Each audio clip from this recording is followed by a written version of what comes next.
Então vamos lá, galera. Porra, a gente chega esse ano completando aí quase 5 anos de trabalho de um projeto que começou de uma maneira muito despretensiosa, mas com uma crença e uma vontade muito grande de passar uma mensagem positiva para o mundo, né? Através de pessoas que eu conheci ao longo dessa minha jornada, grandes mestres, referências que de alguma forma eu tive contato ou estava muito próximo e que eu pude ter a honra de chamar junto aqui para uma conversa. E sempre nesse final de ano a gente traz uma reflexão, né, de como foi o ano, o que a gente pode fazer melhor. E vem com isso tudo também uma gratidão muito grande de lembrar para o início, né? Eu tô com o Nado aqui, que meu sócio nesse negócio, e foi o cara que acreditou, que colocou esse projeto em pé no ar, dentro de todos os desafios que tivemos ao longo desse tempo. É um cara que sempre esteve junto e que fez esse negócio acontecer de várias formas.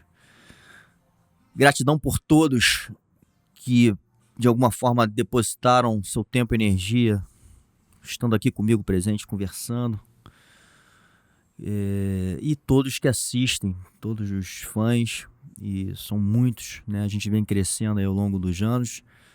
E uma coisa que eu sempre falo aqui nas conversas, que é muito interessante, né, para mim, é ser reconhecido, às vezes muito distante do ambiente de luta, o ambiente do esporte, né, muito em aeroportos, em supermercado, as pessoas me param e vêm falar comigo. E, de novo, isso é muito gratificante ver o quanto essa mensagem é espalhada da forma que ela é. E da forma que ela é, a gente é muito verdadeiro no que a gente acredita, no que a gente passa, não ficando tão ligado na parte, talvez, polêmica ou comercial, ou que vai gerar mais views. A gente apenas quer, de alguma forma, aqui botar as curiosidades para fora, botar a história para fora, sentimentos. E esse é o Pura Connection, que completa aí 5 anos de existência e que de alguma forma vem impactando positivamente muitas pessoas ao longo do Brasil e até do mundo.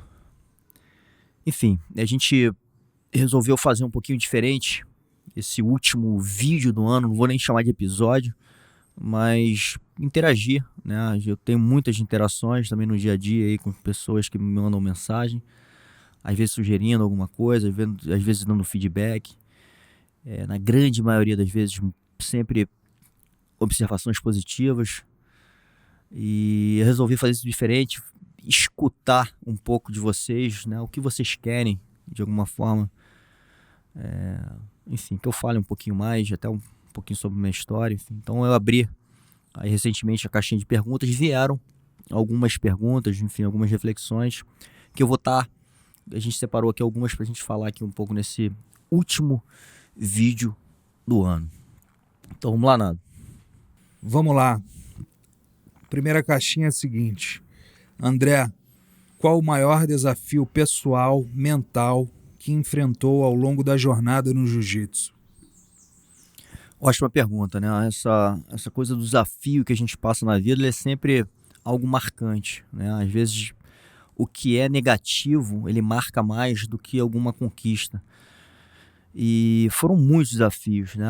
Acho que a jornada no jiu-jitsu, ela talvez ela tenha que ser assim, né? Você vai passar por desafios, você vai passar por momentos difíceis que de alguma forma vão te moldar, né? Na dificuldade que muitas vezes a gente aprende, que a gente aprende inclusive a voltar e fazer melhor.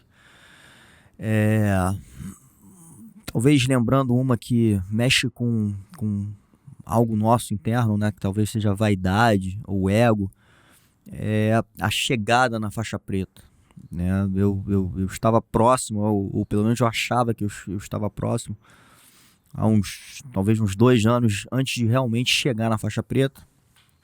E aquele sentimento de passar pelas graduações, de não receber a faixa, me fazia muito mal. Eu estava bem dentro da academia, né? Enfim, era um dos melhores dentro do meu time. Dentro desse time também eu era um dos que mais competia e que mais tinha êxito também dentro das competições. Ganhei algumas competições, ganhei naquele ano também na faixa marrom a primeira colocação no ranking estadual de jiu-jitsu, e eu não entendia o que estava faltando para eu receber a faixa preta, e a graduação passava, eu não recebia, me colocava e julgava, olhando para o lado e vendo pessoas receberem a faixa que eu achava que não mereciam, ou que talvez fossem pior do que eu. Então tudo aquilo ali, toda aquela confusão mental que acontecia naquele momento, né, refletia de alguma forma uma imaturidade minha marcial, mas um desafio, porque muitas vezes passou pela minha cabeça não só de desistir, talvez essa fosse a menor preocupação, mas de sair da academia, de tentar em outro lugar que eu pudesse ser graduado dentro do que eu achava que eu deveria. Então continuar fazendo aquilo no mesmo ambiente, da mesma forma, insistir e ter a consistência de acreditar que um dia ela ia vir, foi muito importante, foi um desafio que eu tive que de alguma forma enfrentar. Passei por ele e recebi minha faixa preta da melhor maneira possível, num dia de treino normal, não foi numa graduação, onde o mestre parou o treino, tirou da sua cintura, desamarrou da sua cintura a faixa preta e amarrou na minha. Então aquilo foi um momento, enfim, que vai ficar marcado pro resto da vida, e foi um grande aprendizado ali, e enfim, que me ensinou muita coisa. Foi um desafio muito interno, mas importante aí pro meu crescimento, não só como um lutador, mas uma pessoa. Próxima pergunta é a seguinte: para você mandar o papo sobre empreendedorismo no jiu-jitsu. Bom, acho que esse é um assunto bem legal, né? A gente empreender no jiu-jitsu. A primeira coisa que talvez venha aí é o quanto a gente aprende no jiu-jitsu a ser um empreendedor, ou a usar ferramentas para empreender, né? Seja ela na questão da coragem para poder colocar de pé um projeto, na liderança para você de alguma forma se tornar um líder, né? E todos os outros, talvez, princípios e fundamentos que você, como empreendedor, vai precisar ter ao longo dessa jornada. Eu, por acaso, comecei a treinar quando eu comecei a trabalhar também, né? Assim, a minha vida profissional começa junto com a do jiu-jitsu, então eu tive sempre essas duas vidas, esse paralelo e essa comparação, né? O tempo inteiro eu estava querendo entender como que eu transformava, né, tudo que eu aprendi ali dentro do dojo em algo, uma ferramenta de eficiência dentro da minha vida como um todo, principalmente no lado profissional. E eu entendi ao longo do tempo o quanto foi importante para mim essa formação marcial, a nível de personalidade, de caráter, de atitude, de respeito. Então, eram princípios que a gente treinava ali no dia a dia, dentro do dojo, e que a gente carregava para a vida. E isso, eu acho que me deu a capacidade de empreender na vida, em outros projetos. No jiu-jitsu, quando a gente traz isso para o jiu-jitsu, a gente entende de novo que todos esses princípios são importantes, né? O princípio da organização, o princípio da disciplina, da consistência, né? Às vezes a gente liga um projeto e que a gente quer passar algum tipo de mensagem, né, da nossa, enfim, do jeito como a gente conduz, e é difícil. Se eu só anunciar, vamos supor que a gente estivesse anunciando isso em algum lugar, se eu anunciar só uma vez, que todas as pessoas não só verem, mas captarem essa mensagem, então quanto a consistência numa mesmo caminho, numa mesma mensagem, ela é importante para que você seja percebido. Então tem muita coisa, e isso a gente faz um paralelo, uma analogia com o jiu-jitsu, a mesma coisa, né? A consistência no que eu faço, repetindo, é o que vai me dar realmente a maestria naquilo ali que eu faço, né? Onde eu vou ser percebido por aquilo que eu faço, ou que de alguma forma eu vou estar melhor porque eu fiz aquilo constantemente. Então a consistência, algo que a gente aprende muito ao longo dessa jornada.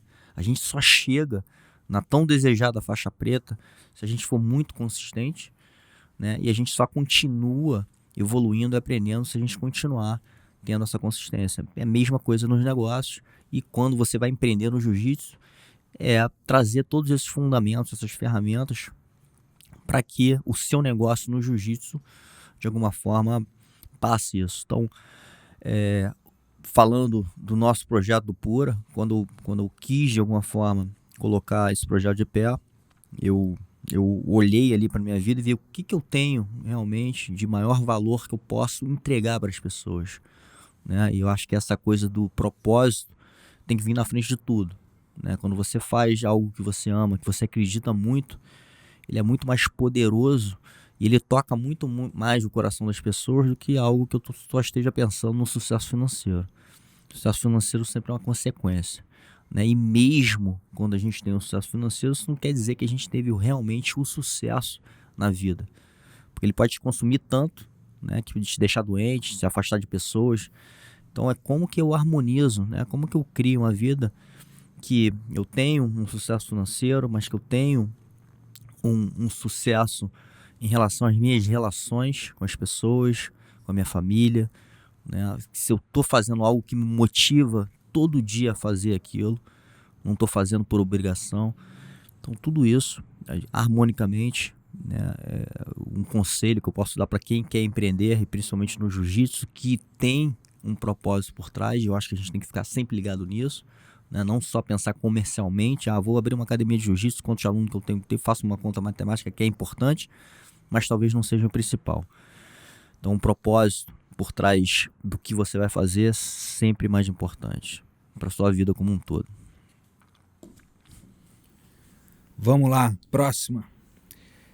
Teve algum momento que você pensou em desistir de pegar a preta?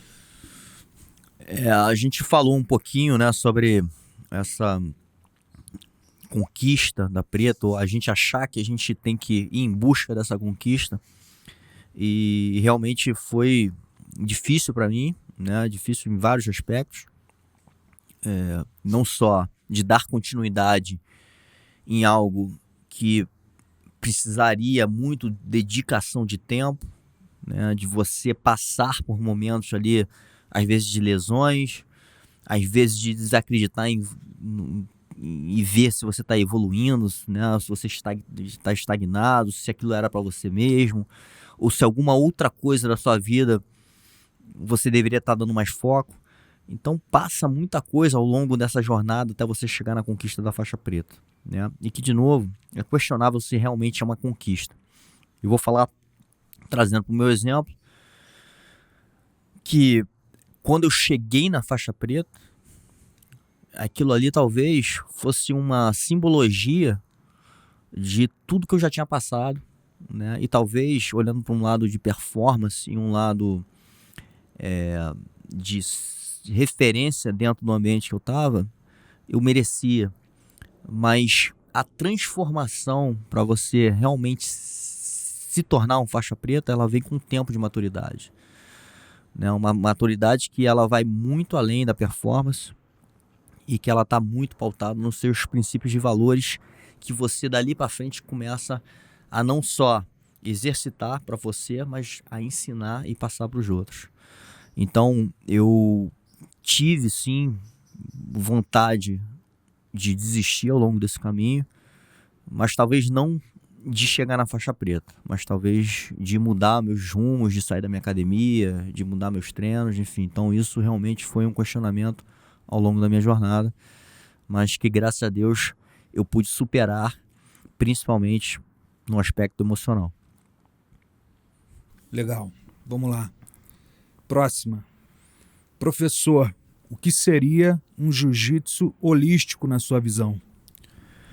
Eu falo muito sobre o jiu-jitsu holístico, né? Um jiu-jitsu com uma capacidade da gente olhar com uma visão um pouco mais abrangente, né? Eu acho que o jiu-jitsu ele abre para vários caminhos. Talvez os 3 pilares é o jiu-jitsu filosófico, o outro esportivo e talvez um outro que seja o que a gente chama de defesa pessoal, né? Eu não acho que eles sejam separados, são apenas pilares que estão juntos para formar o que é o jiu-jitsu. Eu acho que o jiu-jitsu é isso tudo. Se a filosofia não existe, a gente trabalha numa visão muito rasa do jiu-jitsu. E o que é a filosofia do jiu-jitsu? Que vem toda a história, né, da criação e da formação do que hoje é considerado o jiu-jitsu brasileiro, né, das nossas raízes, do nosso desenvolvimento. E com isso vem a própria dieta, né, a tão famosa dieta Gracie, a maneira de se viver, né, conectado com uma arte marcial. Então tudo isso faz parte da filosofia. O jiu-jitsu competitivo, que eu acho que é importante não só para divulgação, as pessoas falam muito na divulgação através da competição, mas talvez, acho que a competição faz a gente evoluir, né? Se a gente tem um cenário competitivo, um querendo ser melhor do que o outro, a gente está em constante evolução, principalmente da parte técnica. Obviamente, entra na competição também muita parte do lado emocional e filosófico, né? Porque ali também a gente trabalha o respeito, a gente trabalha como que eu lido com uma situação de muito desconforto, principalmente emocional. E então é treinado também ali muita coisa importante na parte filosófica. E a outra parte da defesa pessoal, aí sim, são raízes da essência humana, inclusive, né? A gente se proteger como indivíduo da vida ou da morte. E o jiu-jitsu ele se provou ao longo de décadas ser a arte marcial mais eficiente num sistema de defesa. Então, quando a gente junta isso e quando a gente abre o olhar para esse jiu-jitsu, né, que quando junta esses pilares, ele é uma ferramenta muito poderosa de desenvolvimento pessoal, é o que eu considero um jiu-jitsu holístico. Vamos lá. Sua opinião sobre jiu-jitsu sendo praticado por CEOs de grandes empresas e sobre jiu-jitsu comercial. Tem uma mensagem, né, falada aí no ambiente do surf, que todo CEO deve, de alguma forma, surfar, né, porque, enfim, o surf ele traz também ali, eu acho que várias qualidades humanas importantes que, enfim, te ajuda na vida e serve como uma ferramenta também de desenvolvimento. Eu, como praticante do surf e do jiu-jitsu, eu entendo que o jiu-jitsu traz ainda mais. Então, acredito que todo CEO deve praticar o jiu-jitsu, porque ali a gente trabalha muitos princípios importantes para quem é um líder, né? Para quem precisa tomar decisão, para quem precisa de alguma forma entender sobre respeito, entender sobre pessoas, entender sobre time, sobre espírito de equipe. Então, o jiu-jitsu ele certamente ele traz muitas ferramentas para quem tem um cargo de liderança dentro de uma empresa. A parte comercial do jiu-jitsu também é de extrema importância, né? A gente não tem como a gente crescer se a gente não olhar para um lado de sustentabilidade financeira. O que a gente tem que sempre tentar equilibrar, e eu falei um pouco isso até no aspecto quando mexe com a parte do que a gente acredita, né, do que a gente quer passar ou quer deixar como legado para futuras gerações, é a parte da essência marcial. Se o comercial começa a ficar mais importante do que isso, a gente começa a perder. A gente começa a pensar a curto prazo em vez de pensar a longo prazo. E a gente entende, inclusive com exemplos de outras artes marciais, que a longo prazo a gente pode perder o que hoje o jiu-jitsu é e o que hoje encanta o mundo, que é essa arte marcial trazendo tantos aspectos importantes para a vida, inclusive na nossa cultura brasileira. Então, para mim, o segredo é a gente ser comercial, mas carregar como missão, inclusive, acho que todo líder de equipe, todo faixa preta, todo dono de academia deve de alguma forma entender que está carregando algo ali muito precioso e que deve manter esse legado junto com a sua expansão. Então a próxima pergunta é a seguinte: o que fazer depois que chego na faixa preta? Essa chegada que muitos consideram uma conquista, né, não deixa de ser, né, quando você bota um objetivo que chegar em algum lugar é uma meta, ela é apenas uma simbologia de um recomeço, né, ou de algo que você fez durante muito tempo e que você chegou a um certo ponto. Então, acho que quando a gente chega numa faixa preta, ela significa, ela tem uma significância que você, de alguma forma, domina aquela arte em alguns aspectos. Quando a gente chega numa faixa preta, eu acho que a gente tem que entender agora qual é a transformação que deve ocorrer, né? Como que realmente eu me torno um faixa preta, uma referência para outras pessoas, um grande exemplo para a sociedade e que dali para frente eu tenho uma responsabilidade de passar, de ensinar. Então, o meu entendimento do que deve ser feito naquele momento é estudar ainda mais e entender a responsabilidade que a gente tem perante aos outros naquele momento. A gente vira um grande símbolo que tem uma grande representatividade dentro do nosso grupo, né? Seja ele dentro da nossa academia, seja ele dentro do jiu-jitsu, da arte marcial como um todo. A gente, daquele ponto em diante, a gente tem uma responsabilidade grande com o que a gente está amarrando nossa cintura.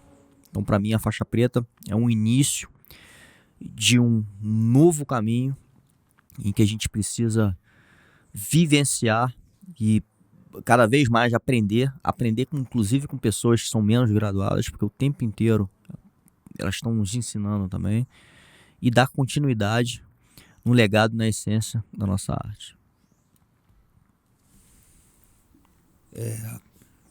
Estão pedindo para você abordar mais profundamente a conexão do jiu-jitsu com surf e meditação. Excelente. O jiu-jitsu e o surf sempre teve uma relação, principalmente ali na década de 80, enfim, quando o jiu-jitsu começou a crescer e os movimentos culturais no Rio de Janeiro também. A gente teve um momento ali de vários movimentos na música, nas artes, na moda e nos esportes radicais, né? Surgiram ali o voo livre, o próprio surf começou a ganhar um pouco mais de espaço na mídia. Então a gente teve um movimento cultural muito forte e o jiu-jitsu ele tinha essa afinidade com o surf, que era um esporte de uma conexão com o mar, né, com um elemento da natureza muito, muito forte. E, de alguma maneira, tanto os surfistas começaram a praticar o jiu-jitsu para ajudar no surf, na questão da coragem, na parte física de condicionamento, na parte emocional, no sentido de estar mais concentrado no que, enfim, ele estava fazendo, no caso, o surf, e vice-versa, porque o surf também trazia para o lutador não só um momento ali um pouquinho mais de reflexão, mas era um esporte que você podia se expressar, né, em total contato com a natureza. Então o surf e o jiu-jitsu, eles tiveram essa união e uma importância muito grande no que a gente chama de estilo de vida que o jiu-jitsu hoje proporciona para o mundo, né? Foi essa mistura que hoje o mundo conhece, né? Na nossa forma tão energética de ser, na nossa forma tão conectada com outro ser humano, porque o surf, de alguma forma, ele se forma em tribos também, né? Que traz vários códigos que o jiu-jitsu acaba também, de alguma forma, se conectando, né? De uma forma, às vezes, não tão fácil assim de compreender, porque quando a gente fala que o jiu-jitsu é uma arte marcial, tem toda a sua marcialidade, né? E a gente leva isso para uma luta, ela tem todo um outro lado que é a parte da arte, né? Da parte do sentimento, da expressão. Então esse comportamento, acho que o surf ajudou muito. E dentro dessa nossa cultura de praia, inclusive, ele foi importantíssimo para, de novo, representar o que o jiu-jitsu é como estilo de vida. Junto com isso, né, e talvez não tão desconectado, né, a meditação, porque a meditação nada mais é do que você realmente, você não precisa estar parado, né? Você pode estar concentrado em uma coisa só, pleno naquele momento, e que o jiu-jitsu, acho que principalmente o jiu-jitsu, ele traz muito esse nível de pensar, esse nível de estado mental, e que a gente considera a meditação. Então, tá tudo conectado. Então, e o surf também, de certa forma, por mais que ele leva a tua cabeça para outros lugares, quando você está, enfim, surfando, você está sentindo todos aqueles sentimentos, tanto da água, quanto do sentimento de deslizar sobre as ondas, sobre do tempo, enfim, sobre os animais, os peixes, né? Tudo aquilo que você está tendo contato naquele momento.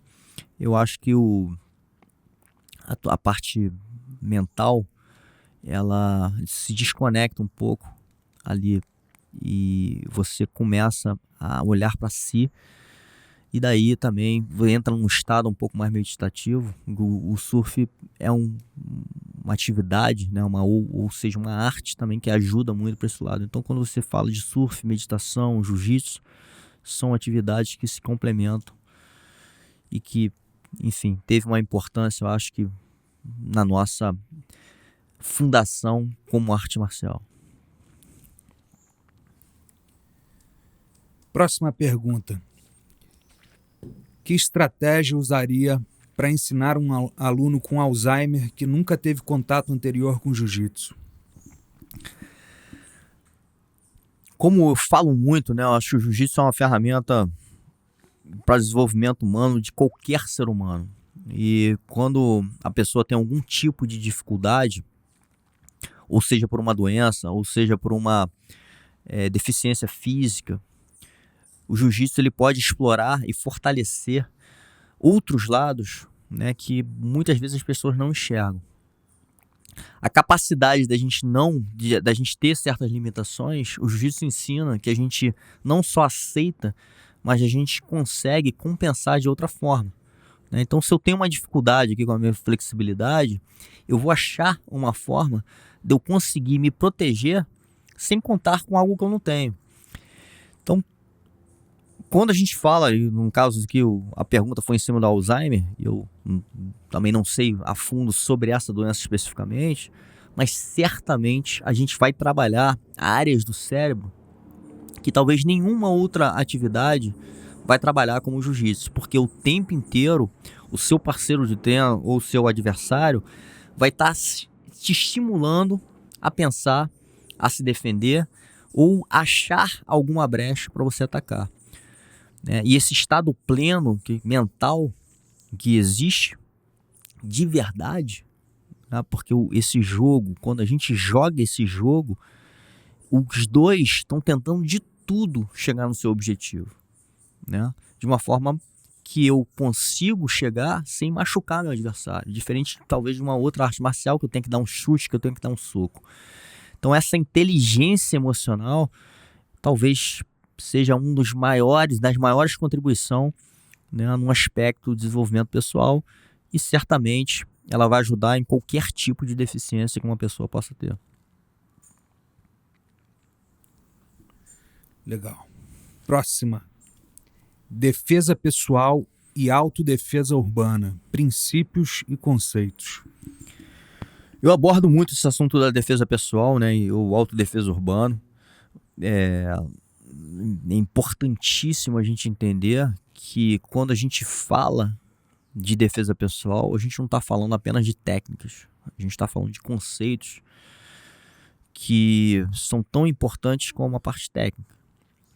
E quando eu falo de conceito, entra a parte de atenção, de atitude, de linguagem corporal, de linguagem verbal, de comportamento. Então são são muitas coisas que devem ser olhadas e treinadas para o entendimento do que é. Porque a parte física e técnica é onde eu não quero chegar. E se eu precisar chegar, eu vou estar preparado também. Mas é muito difícil a gente falar de defesa pessoal tirando todo esse outro lado dos conceitos e dos princípios, porque talvez é onde você possa ter mais êxito, né, em realmente se proteger ou proteger sua família. E o jiu-jitsu, novamente, quando a gente trabalha nossa postura, quando a gente trabalha a nossa disciplina, quando a gente trabalha aspectos como respeito, atenção, a gente já está trabalhando muitos conceitos de autodefesa. Então, por isso que eu acho que o jiu-jitsu hoje é uma arte tão poderosa a nível de defesa pessoal. Obviamente, quando a gente olha em sua totalidade, em sua essência. E então, defesa urbana, autodefesa, enfim, o que seja o nome que a gente dê, né? E muitas pessoas falam jiu-jitsu e defesa pessoal. Jiu-jitsu já é defesa pessoal, porque tudo que a gente treina, por mais esportivo que seja, ele tem uma relação direta com a autodefesa. A próxima caixinha diz o seguinte: anemia, falciforme e jiu-jitsu. Eu tenho e pratico. Respiração me ajuda muito. Respiração é um aspecto muito importante da vida humana. E quando a gente entende o quanto isso é importante colocar na prática do jiu-jitsu, muda tudo. Então, você aprender a respirar melhor, você vai não só melhorar toda a sua habilidade física, mas sua habilidade mental e emocional, que está uma atrelada à outra o tempo inteiro. Então, eu só consigo fazer a técnica perfeita se eu estiver preparado fisicamente e emocionalmente. E o que está entre essas duas coisas é a nossa respiração, é o que oxigena o nosso corpo. Então, entrar em harmonia com a respiração durante o movimento é muito importante. O treinamento de respiração é essencial para o treinamento de jiu-jitsu.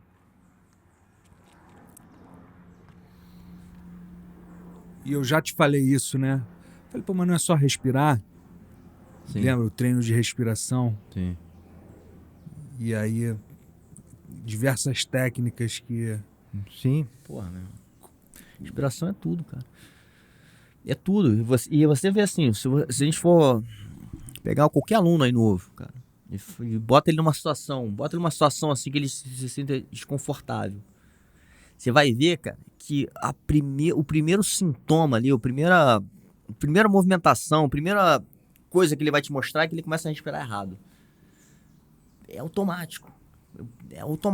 E como é que é o respirar errado? É assim, ó. Tipo, o cara vai querer fazer força pra sair da parada. Ele faz assim. Ele trava. Em vez dele respirar, ele soltar. É. Então, se você for fazer força, meu irmão, você tem que soltar lá. E a maioria, meu irmão, prende. Se você tentar, sei lá, pegar o pescoço de uma mulher que tá ali na sala, meu irmão, ela vai ficar assim. Aí quando ela pega, ela segura em você e trava o ar. Cara, aquela trava ali começa a gerar uma intoxicação mental que só piora. Ela fica com menos oxigênio, ela fica mais burra no sentido de estar entendendo o que ela tá fazendo. A agonia aumenta, né? Tudo aumenta, entendeu? E o corpo dela pode entrar em colapso. Que aí é o segundo passo desse negócio, que é o pânico. Como é que você cura o pânico? Qual é um exercício para você curar o pânico? Pega um saco e fica respirando dentro daquela porra. O estado de pânico. Então, você vê o quanto a respiração, cara, tá associada ao nosso estado físico e mental. Então, quando você associa isso às movimentações de luta, por que de luta? Cara, luta você tá o tempo inteiro ali, tá o cara querendo te atacar, não deixando você fazer o que você quer, e você tem que resolver esse problema. E vice-versa, né? Entendeu? Que tipo de exercício que o Rickson trabalhava de respiração para melhorar a eficiência no jiu-jitsu? Cara, o Rickson foi um cara que conseguiu, né? Eu acho que primeiro, é aquilo que eu falei na faixa preta, primeiro a gente tem que buscar, né? Chegar a um lugar não quer dizer que a gente chegou e acabou, a gente vai ser aquilo ali para sempre. A gente pode até ser aquilo ali, né? Eu vou ser um faixa preta para sempre, porque eu recebi a minha faixa preta. Mas como como que de alguma forma eu me torno realmente um faixa preta, eu tenho que buscar esses elementos pro resto da minha vida. Ou como me torno um faixa preta melhor, em evolução, em constante evolução. Então o Rickson, eu acho que ele buscou muito as ferramentas que podiam tornar ele um lutador ainda melhor. E, pelo que eu entendo, ele fala muito isso. Estou lendo, inclusive, o segundo livro dele. O Orlando Cane foi fundamental na vida dele, porque foi o cara que mostrou, que ensinou principalmente o caminho da respiração e o quanto aquilo ali tinha um efeito, né? Não só, como estou falando aqui, na parte física, mas na parte mental, né? O quanto aquilo ali ajudou ele a desenvolver muita coisa na vida dele através da respiração, através do exercício, através de você usar não só o pulmão, como a gente costuma usar, mas toda a parte diafragmática, né, das nossas costelas. Então, assim, tem muitos exercícios da respiração. O mais clássico é aquele que a gente vê ele fazendo, que é a respiração diafragmática, em que ele encolhe a barriga, né? Parece que o cara fica dessa finura, aquele fole que ele está fazendo ali, cara. Aquilo tem enfim, um resultado, né, fisiológico no corpo que, porra, você pode malhar, você pode fazer um monte de coisa, você não chega naquele resultado, né, através da respiração você consegue chegar. Então o Rickson foi um grande exemplo dentro da nossa comunidade, dentro da nossa arte marcial, que soube não só usar essa ferramenta, mas acho que é um cara que fala muito sobre a importância da respiração no jiu-jitsu. Vamos lá, a próxima é a seguinte: a importância de competir no jiu-jitsu e como a competição pode transformar uma pessoa. Legal, o jiu-jitsu não deixa de ter essa vertente esportiva, né, que é muito importante, principalmente para a evolução da arte. Então, quanto mais a gente evolui na parte esportiva, mais técnicas surgem, né, porque as técnicas são resolvedoras de problemas. Né? O cara, ou tem um cara que é muito bom numa técnica, ele tá ganhando de todo mundo. Depois chega um cara que consegue, de alguma forma, bloquear ou evoluir em cima daquela técnica que já era muito boa. E assim a gente vai evoluindo. Fora isso, né, eu acho que o esporte como um todo, ou a competição, ela trabalha principalmente um lado emocional ali, né, que é você lidar com nervosismo, e como é um esporte de contato e que é individual, não é coletivo, é você com você mesmo, né? Você entende que você não consegue performar do jeito que você performa na academia, como é que você consegue evoluir em cima desse aspecto que é muito mais emocional do que físico. Então, na minha experiência competitiva, eu vi o quanto foi importante para mim evoluir o meu jiu-jitsu e evoluir espiritualmente, porque foi preciso, né, eu de alguma forma olhar para si, entender minhas deficiências, entender meus medos, passar por cima de alguma forma ou evoluir em cima deles para que eu pudesse de alguma forma ter algum tipo de êxito. E mesmo quando eu não ganhava, e muitas vezes eu lutei com caras muito duros, campeões, né, e fiz lutas boas. Isso para mim já era uma grande conquista. Então a parte competitiva, ela te ensina muita coisa. E tem um aspecto, eu acho que o esporte também te ensina, que é a parte disciplinar. Então quando você começa a competir, você entende que você precisa entrar numa disciplina, né, que vai exigir de você uma organização, que vai exigir de você uma consistência. Então todas essas ferramentas que você acaba colocando em prática, elas servem para outros aspectos e outras áreas da sua vida. Legal. Estão perguntando quando que você vai dar aula em São Paulo. Bom, eu tenho estado muito em São Paulo. Eu tenho já dado algumas aulas, principalmente aulas particulares. A gente não tem um espaço de aulas em grupo em São Paulo. É uma coisa que eu tenho olhado. Quem sabe, em breve a gente abre também algum espaço nosso do Pura em São Paulo. Acho que é uma cidade que ia absorver muito bem essa nossa forma de passar o jiu-jitsu e a yoga, enfim, todas as nossas outras atividades aqui que a gente tem. Mas já tenho colocado o pé lá e fiquem ligados, eu sempre anuncio quando eu estou em São Paulo, principalmente dando aula particular. Mas quem quiser, manda um direct. Você tá toda semana lá, né? Quem quiser, manda um direct. Eu tô muito em São Paulo, não tô toda semana, tô em 15 dias eu tô lá e eu sempre abro ali pra, de alguma forma, tá passando o jiu-jitsu para as pessoas. Tá. Tem 2 amigos aqui só agradecendo. Eu vou ler os 2 agradecimentos aqui, tá? Legal. Na sequência. Apenas desejar sorte nos projetos futuros e obrigado pelo entretenimento de alta qualidade. E o outro é só agradecer pelo conteúdo tão relevante na vida de quem busca a evolução. Muito bom, galera. Assim, eu fico, de novo, vamos fechando aqui esse papo com vocês. E eu quero agradecer porque eu acho que tudo isso, acho que todo esse feedback que eu recebo de vocês é o principal combustível para a gente continuar fazendo o que a gente está fazendo, né? É sempre uma energia que a gente coloca aqui grande para fazer isso acontecer, né? Que parte de todo um pesquisar quem que a gente vai trazer, quando que a gente vai trazer, até toda uma parte de uma edição para colocar esse negócio no ar.